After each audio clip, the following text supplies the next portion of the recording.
Olá, boa tarde para você. Em meio à guerra na Ucrânia, uma tensão crescente com outros países da Europa. E após a morte do principal opositor, a Rússia deu início às eleições presidenciais nesta sexta-feira. Eleitores russos vão às urnas neste final de semana para eleger o presidente, que já é certo. Sem adversários reais, Vladimir Putin deve conquistar um novo mandato de 6 anos. Nessa votação, os únicos candidatos que se opuseram ao conflito na Ucrânia, apoiados por milhares de russos, foram impedidos de participar oficialmente devido a erros em registros. Yulia Navalnaya, viúva do opositor Alexei Navalny, convocou os apoiadores para se reunirem nas sessões eleitorais na mesma hora e votarem em qualquer candidato menos Putin, ou invalidarem os votos escrevendo Navalny. Além de Putin, 3 candidatos foram autorizados: o nacionalista Leonid Slutsky, o comunista Nikolai Kharitonov e o empresário Vladislav Davankov, todos a favor da campanha militar na Ucrânia. Mas para críticos do governo, a participação dos 3 falsos candidatos serve apenas para canalizar o descontentamento de setores da sociedade e dar uma aparência mais diversificada à votação. Opositores afirmam que as autoridades têm várias ferramentas para controlar os resultados, como manipular os votos pela internet e à distância, encher as urnas, falsificar atas após a contagem e pressionar milhões de funcionários em todo o país a votarem a favor do governo. Apesar do resultado já ser praticamente certo, as autoridades participam ativamente da campanha.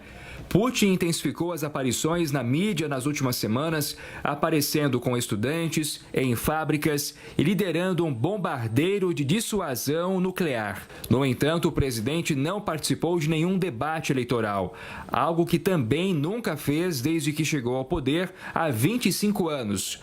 No final do mês passado, no discurso anual à nação, o líder fez uma longa série de anúncios nos quais prometeu bilhões de rublos para modernizar a infraestrutura, combater a pobreza e o declínio demográfico e até mesmo digitalizar o país. As eleições também serão realizadas nos territórios ucranianos ocupados por Moscou desde 2022. Kiev afirma que os habitantes dessas áreas enfrentaram ameaças e violência para votar, o que Moscou nega. A votação acontece até domingo e o resultado deve ser divulgado logo na sequência. A posse do presidente eleito será em maio. E em meio às eleições russas, pelo menos 6 pessoas morreram em ataques na Rússia e na Ucrânia. Uma onda de ataques aéreos ucranianos matou 3 pessoas e deixou 9 feridos na região de Belgorod. O Ministério da Defesa russo anunciou ainda que 14 drones foram interceptados sobre a região de Belgorod e Kursk. Já em Sami, na Ucrânia, ataques de drones atingiram um prédio e mataram pelo menos 3 pessoas. Investigadores da ONU divulgaram um relatório acusando a Rússia de crimes de guerra na Ucrânia.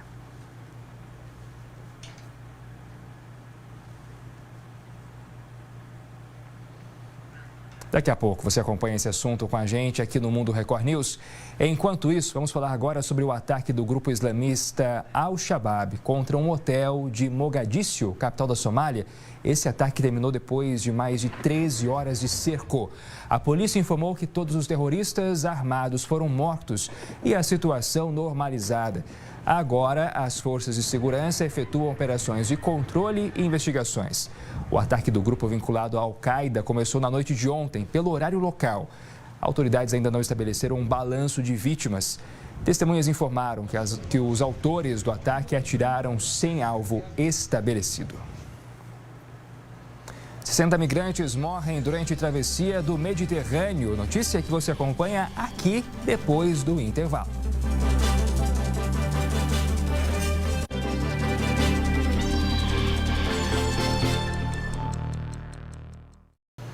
O grupo terrorista Hamas apresentou uma nova proposta de cessar-fogo de 6 semanas na faixa de Gaza. Enquanto isso, seguem os esforços para entregar ajuda humanitária à população. Segundo o texto, o grupo se compromete a libertar mulheres, idosos, crianças e pessoas com problemas de saúde. Em troca, Israel deve libertar entre 700 e 1.000 prisioneiros palestinos detidos no país. A proposta será apresentada nesta sexta-feira ao primeiro-ministro israelense.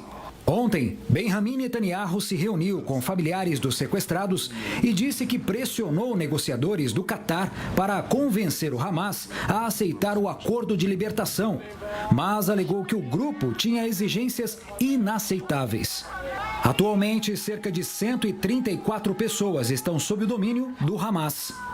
Enquanto a trégua não é alcançada, os esforços internacionais continuam para levar mais ajuda humanitária à faixa de Gaza, devastada pela guerra. Nesta quinta-feira, centenas de palestinos se reuniram para coletar alimentos que chegaram em paraquedas, lançados por aviões. Já o navio Open Arms, que saiu do Chipre na terça-feira, chegou à costa de Gaza. A embarcação com 200 toneladas de alimentos é a primeira a seguir pelo novo corredor marítimo que permite chegar à região.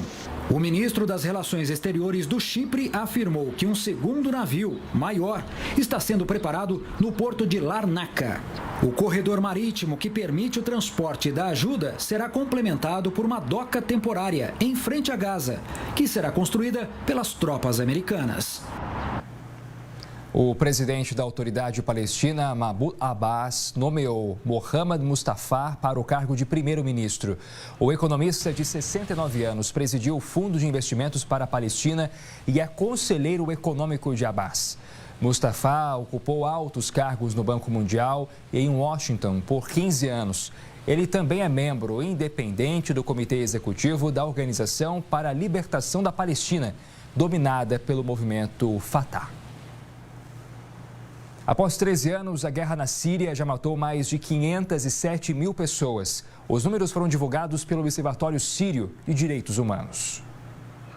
A guerra na Síria completa 13 anos nesta sexta-feira e os números são assustadores. A repressão brutal por parte do governo, a mobilização popular, que surgiu em 15 de março de 2011, desencadeou um conflito interno do qual acabaram participando exércitos estrangeiros e grupos jihadistas. Ainda segundo a ONG sediada no Reino Unido, mais de 164 mil civis perderam a vida, entre eles mais de 15 mil mulheres e 25 mil crianças.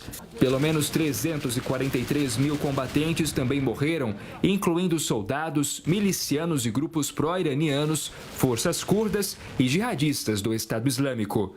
O regime do presidente sírio Bashar al-Assad recuperou progressivamente o território que havia perdido com o apoio dos aliados Irã e Rússia, mas amplas regiões do norte do país seguem fora do controle do governo. A ONU indicou que em 2024, 16 milhões e 700 mil pessoas na Síria necessitam de algum tipo de ajuda humanitária ou proteção, o maior número desde o início da crise em 2011. Também há pelo menos 7 milhões de deslocados internos no país, onde 90% da população vive abaixo do nível da pobreza. Investigadores da ONU divulgaram um relatório acusando a Rússia de crimes de guerra na Ucrânia. Civis mortos, torturas, estupros e apropriação de bens culturais. Esse é o balanço apresentado pela ONU sobre a invasão russa contra a Ucrânia, que completou 2 anos no mês passado. A comissão de investigação, criada pelo Conselho dos Direitos Humanos das Nações Unidas, encontrou novas evidências de que as autoridades russas violaram os direitos humanos internacionais e as leis humanitárias internacionais e cometeram os crimes de guerra.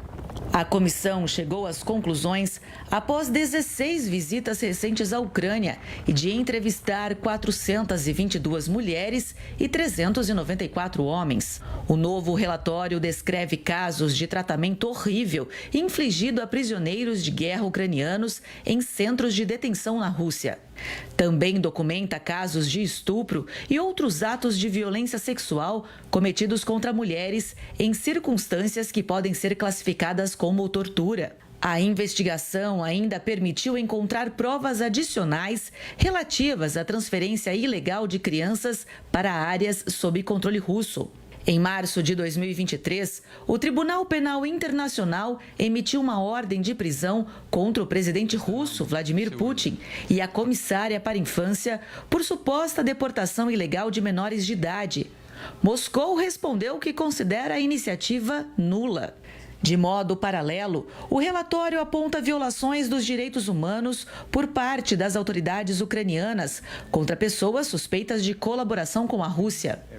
Pela primeira vez, os investigadores também analisaram o destino dos objetos culturais e arquivos nos territórios ocupados pela Rússia, com ênfase particular na cidade de Kherson, sul da Ucrânia. Segundo estimativas de funcionários das instituições, mais de 10 mil objetos foram retirados do museu e 70% dos documentos do edifício principal do Arquivo do Estado foram removidos. Você viu aqui no Mundo Record News desta semana que Portugal foi às urnas para eleger um novo governo. O partido de centro-direita, a Aliança Democrática, garantiu a vitória, mas ainda não alcançou a maioria necessária de cadeiras no parlamento. A decisão do novo primeiro-ministro cabe agora ao presidente português. Quem tem os detalhes é o repórter da Record Europa, Mário Felipe Carneiro. Olá a todos. No passado domingo realizaram-se as eleições legislativas em Portugal. A Aliança Democrática foi a força política mais votada pelos portugueses, com 29,49% dos votos. O Partido Socialista, que tinha maioria absoluta, passou a ser o segundo partido mais votado. De destacar o crescimento da extrema-direita, com o Partido Chega a posicionar-se como a terceira força política com mais de 1 milhão de votos. A taxa de abstenção foi a mais baixa desde 1995, fixando-se nos 33,8%. O Presidente da República já começou a ouvir os partidos políticos e coligações, mas só depois de serem conhecidos os resultados das comunidades que vivem fora de Portugal é que Marcelo Rebelo de Sousa indigitará um novo chefe de governo. Portugal está a ser afetado por um surto de hepatite A. São 23 as infecções registadas entre o início do ano e o dia 5 de março. A maioria dos doentes são homens entre os 20 e os 49 anos. 44% refere-se a contexto de transmissão sexual sem casos graves ou mortais. A Direção-Geral de Saúde informou que 6 doentes apresentam a mesma estirpe, que provocou milhares de casos por toda a Europa. A DGS reforça a importância da vacina e a vigilância quanto aos sintomas. De Lisboa, Mário Felipe Carneiro, para o Mundo Record News. Pelo menos 60 migrantes morreram após o barco em que tentavam chegar à Europa a partir da Líbia ficar à deriva por vários dias. Os dados foram divulgados pela ONG SOS Mediterrâneo. 25 pessoas foram resgatadas com vida. Os sobreviventes relataram que ficaram sem comida ou água. A ONG informou que o barco foi sobrevoado por helicópteros 2 vezes, que não relataram a presença da embarcação aos centros de coordenação de resgate. Uma investigação será aberta para apurar os fatos. O Japão suspendeu o despejo de água residual da usina de Fukushima depois de um terremoto nesta sexta-feira. Segundo a Agência Meteorológica do Japão, um tremor de 5,8 graus de magnitude foi registrado na região de Fukushima, no nordeste do país. A operadora da central enfatizou que esta foi uma ação preventiva e que o abalo não provocou anomalias nas instalações de diluição e despejo da água tratada. Em agosto, a TEPCO, responsável pela usina nuclear de Fukushima, começou o despejo do equivalente a 540 piscinas olímpicas de água residual coletada na central depois do acidente de 2011 e tratada para eliminar os elementos radioativos. A ONU apoiou a segurança do plano, mas Rússia e China criticaram o vazamento que, segundo estes países, contamina o meio ambiente. A passagem de um tornado causou transtornos e deixou vítimas fatais nos Estados Unidos. Segundo as autoridades, 3 pessoas que viviam em um parque de trailers morreram. O fenômeno causou muita devastação em cidades em pelo menos 3 estados americanos: Indiana, Ohio e Kentucky. Diversas casas ficaram totalmente destruídas. A violência do vento também derrubou árvores e deixou milhares sem energia elétrica. Na Argentina, numa decisão inédita, o Senado rejeitou o pacote econômico polêmico do governo. O presidente Javier Milei sofreu um novo revés. O Senado da Argentina rejeitou o chamado decretaço de desregulação econômica que entrou em vigor em dezembro. A votação terminou com 42 votos contrários, 25 a favor e 4 abstenções. Minutos depois, o presidente foi às redes sociais classificar de traidores da pátria os legisladores que votaram contra. A derrota ocorre depois do fracasso de outro grande programa de reformas, a Lei Ônibus, uma iniciativa ampla que naufragou na Câmara em fevereiro e que voltará a debate com cortes e modificações. O polêmico decreto de necessidade e urgência revoga ou modifica mais de 300 normas econômicas, comerciais, trabalhistas e cíveis. E é uma peça fundamental do plano de governo de Milei para desregular e reduzir ao máximo a participação do Estado na economia argentina. Entre algumas medidas adotadas está a instituição de privatizações, o fim das regras que limitam as exportações e o aumento dos preços de serviços básicos. O texto provocou grandes protestos em todo o país. Após a votação desta quinta, boa parte do decreto seguirá vigente. A exceção é um capítulo referente a uma reforma trabalhista, que foi suspenso pela Justiça, já que, para que seja anulado pelo Poder Legislativo, também precisa ser rechaçado pela Câmara dos Deputados, onde deve ser votado nos próximos dias. Famoso ator de Hollywood vai pagar multa por caminhar em área proibida nos Estados Unidos. Os detalhes eu conto em instantes, depois do intervalo.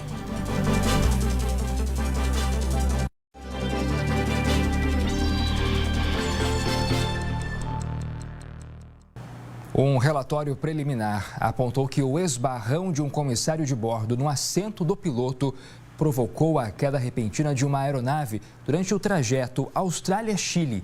A notícia foi dada com exclusividade pelo jornal americano The Wall Street Journal, que teve acesso aos documentos da investigação. Informações preliminares indicam que o comissário esbarrou em um botão do assento do piloto enquanto servia a refeição na cabine. O piloto foi empurrado para a frente e acabou acionando os controles que lançaram o nariz do avião para baixo. A aeronave fez um pouso de emergência na Nova Zelândia e 50 pessoas ficaram feridas no incidente. Em nota, a empresa aérea Latam disse que continua trabalhando com as autoridades para apoiar a investigação e não vai comentar especulações sobre o tema. A União Europeia cobrou explicações de 8 plataformas digitais sobre o uso de inteligência artificial e a divulgação de conteúdo falso. O pedido protocolado atinge as redes sociais e sites de busca mais populares do mundo. São eles Bing da Microsoft, Facebook, Google Pesquisa, Instagram, Snapchat, TikTok, YouTube e X, o antigo Twitter. A principal preocupação da União Europeia é com o impacto que informações, imagens e vídeos manipulados pela inteligência artificial podem impactar nos processos eleitorais. Em junho, os europeus vão às urnas para escolher os representantes do parlamento do bloco. E alguns especialistas estão certos que não se trata mais de se, mas quanto essa nova tecnologia irá impactar nas campanhas.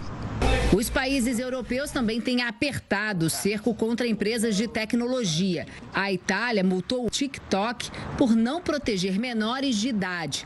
A rede social chinesa terá que pagar o equivalente a 54 milhões de reais. De acordo com o órgão fiscalizador italiano, a plataforma não aplicou mecanismos adequados para monitorar os conteúdos publicados, em particular aqueles que podem ameaçar a segurança dos menores e de pessoas vulneráveis. Uma partida de tênis profissional teve que ser interrompida nos Estados Unidos. Motivo? Uma invasão de abelhas. O jogo entre Carlos Alcaraz e Alexander Zverev estava no primeiro set, 1-1. E Alcaraz, de camiseta rosa, se prepara para o saque quando percebe a presença indesejada. Ele tenta afastar as abelhas do seu rosto com as mãos, com a raquete, mas não consegue se livrar dos insetos. No começo, o árbitro da partida até acha graça e anuncia uma pausa. Só que a situação vai piorando. Cada vez mais abelhas entram em quadra, para espanto de Zverev, o outro tenista. Nesse momento, o juiz conclui que o jogo não pode continuar. E Alcaraz corre para o vestiário. Ele foi picado no rosto. As abelhas venceram a partida e veio o enxame todo. Milhares de abelhas que pousaram na câmera, que fica deslizando sobre a quadra de um lado para o outro. Cobriram a lente, a base, o equipamento robô que faz um pequeno zunido indo de um lado para o outro. Terá sido esse motivo de tanta atração? De qualquer maneira, é hora dos humanos irem para casa. Não querem nem saber se tem gente famosa assistindo a partida. Bill Gates, da Microsoft, vai ter que voltar em outra hora. As equipes retiram o equipamento esportivo dos atletas. O público vai saindo das arquibancadas e a televisão, que transmitia a partida, anunciou a decisão do torneio. Partida suspensa por invasão de abelhas. Bees Invasion, em inglês. Depois de quase 1 hora de paralisação, a partida foi retomada, com vitória de Alcaraz. Os ricos também passam por perrengues, né? O astro de Hollywood, Pierce Brosnan, vai pagar uma multa de quase R$8 mil por caminhar em um local proibido. O ator de 70 anos se declarou culpado por entrar em uma área restrita do Parque Nacional de Yellowstone, localizada em Wyoming, nos Estados Unidos. O caso aconteceu no ano passado. Para não passar por um julgamento e ser condenado à prisão, Pierce chegou a esse novo acordo na justiça e se comprometeu a pagar a multa. E é isso, essa edição do Mundo Record News termina aqui. Muito obrigado pela sua audiência, um bom fim de semana para você. Vem aí o Conexão Record News com Kelly Godoy.